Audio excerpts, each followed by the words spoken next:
For generations, the British public has been told that the York sisters were the innocent ones, merely the collateral damage of a family name in ruins. But there is a shadow moving through the palace corridors now, one that doesn't belong to their father, but to the sisters themselves. It appears the wall built to protect them wasn't designed to keep the world out, but to keep a much darker secret in. Today, we are peeling back the curtain on hidden financial ledgers, national security breaches, and the high-stakes moment the future king decided his own cousins were simply too toxic to save. You'll want to stay until the very end, because a final revelation buried by the palace just last month changes everything we thought we knew about Beatrice and Eugenie. Before we dive into the dossiers currently sitting on Prince William's desk, make sure to hit that subscribe button and join our community of truth seekers. If you love diving deep into the stories the mainstream press is too afraid to touch, you're in the right place. We're glad you're here, because while most people were looking at royal bank accounts, the intelligence community was looking at a photograph from 2016 that has recently sent the British security services into a state of high alert. The photograph in question captures a moment from a 9-day charitable trek through the mountains of Nepal, India, and Bhutan.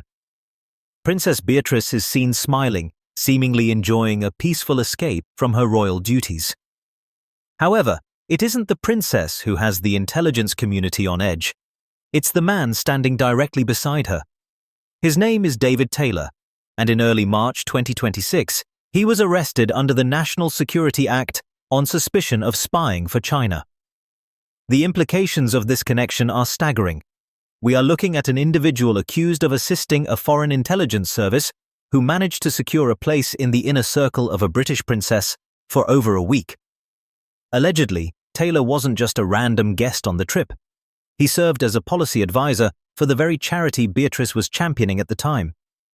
While there is no evidence to suggest the princess was aware of his reported double life, the public is finding the coincidence increasingly difficult to ignore. This isn't the first time the York family has drifted dangerously close to the influence of Beijing, and it seems the security breach may go much deeper than a single hiking excursion. Reports indicate that dossiers regarding these connections have landed directly on Prince William's desk, leading to a sudden and visible cold shoulder from the palace. Investigators are now reportedly retracing every dinner, every meeting, and every official introduction facilitated through the York family's vast global network. The fear within the firm isn't just about a potential PR disaster. It's about the fundamental vulnerability of the crown itself. While this spy connection was the match that lit the fire, the fuel for this royal crisis was already waiting in the sisters' private financial ledgers. As it turns out, the man in the shadows was only one piece of a much larger puzzle involving millions in vanished funds and a Turkish millionaire. If you follow the trail of a missing fortune, it eventually leads back to a palace. While the world was distracted by their father's official disgrace, a high-stakes financial drama was unfolding in the British High Court, one that placed Beatrice and Eugenie directly in the crosshairs of a multi-million-pound fraud case. It is claimed that a Turkish millionaire, Nebahat İzbilen, was defrauded of nearly £40 million. As investigators began to track where that money vanished, they found a series of payments that royal image makers have spent years trying to explain away. The most shocking discovery was a £750,000 transfer made into Prince Andrew's private account. His own office reportedly described this to bankers as a wedding gift for Princess Beatrice. But the story took a sharp turn when the millionaire herself spoke out, claiming that description was entirely false. Reports now suggest the money was actually intended as payment for assistance with a passport, a claim that makes the wedding gift narrative look like a clumsy attempt to mask a backroom deal. While the funds were eventually returned after lawyers got involved, the damage to the sisters' innocent image was already done. But the paper trail didn't stop at Beatrice's wedding. Insiders say Princess Eugenie's name also surfaced in court documents linked to payments described as birthday gifts from the same questionable source. When Prince William's team asked both sisters to submit to a voluntary financial audit to clear their names, the request was met with a wall of silence. It is believed this refusal was the final straw for the future king, leaving many to wonder, why hide the books if there's nothing to see? Just as these financial questions were reaching a fever pitch, another blow landed that made the sisters' lifestyle even harder to justify. The Mail on Sunday reportedly uncovered leaked emails between Prince Andrew and a billionaire financier discussing a £100,000 package specifically for the daughters. While the sisters claim to have no memory of the money, the timing is curious, to say the least. Every time a new scandal erupts, Beatrice and Eugenie seem to be standing just inches away from the blast zone. This leads to the most uncomfortable question of all. If they weren't living on taxpayer money and they weren't receiving these gifts, how were they funding a global jet-set lifestyle that outpaced even the working royals? The answer might lie in the high-stakes consulting work they were doing in the Middle East, work that allegedly involved payments that didn't show up on any standard bank statement. For years, the York sisters have maintained a jet-set lifestyle that seems to defy the laws of royal economics. They aren't working royals, and they don't receive a sovereign grant, yet they move through the highest echelons of global power with a frequency that puts senior royals to shame. Reports suggest that the secret to this royal-adjacent wealth lies in the lucrative world of Middle Eastern consulting, a world where influence is the primary currency. Rumors indicate that Beatrice and Eugenie have built their private fortunes by acting as unofficial trade envoys, particularly in the Gulf. It is claimed that their value to overseas investors isn't just their names, but their ability to open doors that are usually locked tight. But in some of these circles, payment doesn't always arrive via a simple bank transfer. According to sources, it is believed that high-value jewelry and luxury assets have been used as a way to bypass the scrutiny that traditional income would trigger. When a thank you is delivered in the form of an £18,000 necklace, the line between a gift and a payment begins to blur. The family business took a devastating hit in early 2026.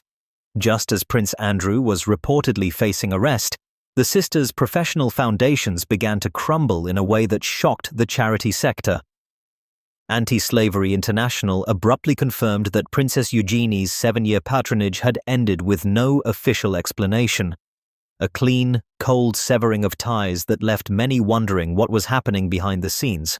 Almost simultaneously, the Charity Commission reportedly began assessing concerns about the Motherly Flag, a separate organization Eugenie co-founded. The details emerging from these records were troubling, allegedly showing that the charity spent double on staff salaries compared to what it actually distributed to its stated cause. The timing could not have been worse for the sisters. While the public was questioning their charitable spending, Princess Beatrice was reportedly seen promoting a Saudi bank, a move that royal experts called ghastly given the current political and social climate. It is claimed that these professional pivots were actually desperate attempts to maintain financial independence as the palace began to withdraw its support. But as the sisters tried to navigate this mounting personal crisis, they made one critical mistake. They underestimated Prince William's resolve. While the sisters were busy protecting their professional interests, the future king was preparing a final ultimatum. He didn't just want them out of the spotlight. He wanted to see exactly where every penny and every diamond had come from. The most dangerous thing you can say to a future king is no. But that is exactly what happened behind the closed doors of Windsor in early 2026. In a move that signaled the end of royal diplomacy, Prince William reportedly delivered a final, non-negotiable demand to his cousins. Open your private bank accounts for a full independent audit, or prepare for total exclusion from the family circle. It was a move carefully designed to protect the monarchy from the toxic splash of the York family's financial dealings and rumored Middle Eastern consulting fees. However, insiders say the response from Beatrice and Eugenie was a wall of cold, calculated silence. This refusal wasn't just a simple family snub, it was a declaration of war that effectively gambled their royal status to protect their private ledgers. Reports suggest that William's team had already compiled a dossier of the sisters' global activities, including those unexplained gifts appearing in High Court documents. By saying no, they chose the money over the monarchy, and in the world of the Windsors, that is a choice you only get to make once. The consequences were swift and brutal. Almost immediately after the audit standoff peaked, the public began to notice their absence from the family's most prestigious events. But according to sources, the shunning went much deeper than a few missed photo opportunities. It is claimed that William issued a red line directive to the rest of the firm: no joint photos, no shared public events, and no private support.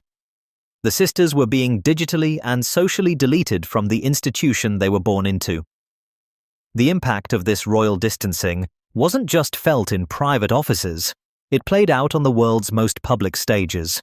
By June 2026, the absence of Beatrice and Eugenie from Royal Ascot, an event they have attended religiously for years, was impossible to ignore. Reports surfaced that the sisters were completely blindsided by a palace directive that essentially banned them from the royal enclosure. It wasn't just a scheduling conflict, it was a visible removal of their status. It is claimed that William's red line wasn't just about events, but about association.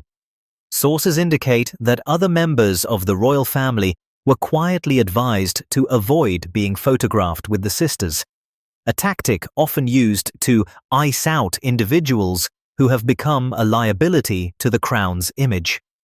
This digital and social deletion effectively turned them into royal ghosts, still holding their titles but stripped of the platform that gave those titles power. But while the palace was closing its doors, the sisters were allegedly looking for a way out. Rumors have swirled about their increasing warmth toward Prince Harry and Meghan in California, leading many to wonder if the York sisters are preparing to jump ship entirely. In the zero-sum game of royal loyalty, being seen with the Sussexes is viewed by some as the ultimate betrayal. By choosing to stand with the exiles, Beatrice and Eugenie may have finalized their own departure from the firm. But even as they look toward a new life across the Atlantic, the final revelation the palace has been hiding is about to come to light. And it's more shocking than anything we've discussed so far. The final revelation that the palace has desperately tried to keep under wraps isn't just about a single bad business deal, it's about the total collapse of the York safety net. For years, the public was led to believe that Beatrice and Eugenie were the innocent beneficiaries of a legacy they didn't create. But as the 2026 Epstein-related document releases filtered into the hands of investigators, a much more uncomfortable portrait emerged. It wasn't just about the £14,000 flights or the casual emails. It was about the realization that the sisters were allegedly moving within a financial architecture designed to shield their parents' debts, using their own royal status as the ultimate insurance policy. Insiders suggest that the reason the palace moved so aggressively to digitally delete the sisters was a preemptive strike against a brewing constitutional storm.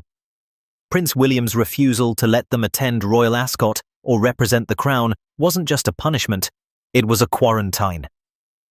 By severing the connection now, the future king is ensuring that when the full weight of these financial audits and foreign associations finally hits the public record, the monarchy itself is already standing at a safe distance. The sisters, once the darlings of the royal periphery, now find themselves in a self-imposed exile, caught between the loyalty they owe their parents and the accountability demanded by a crown that no longer has room for their secrets. Is William being too harsh by freezing out his own cousins, or is he doing what is necessary to save the monarchy from a generational scandal? The House of York is currently on its own, and as the walls continue to collapse, it's becoming clear that the palace was never waiting for the truth to come out. They were simply waiting for the right moment to walk away. Let us know your thoughts in the comments below. We read every single one. Thanks for watching, and we'll see you in the next one.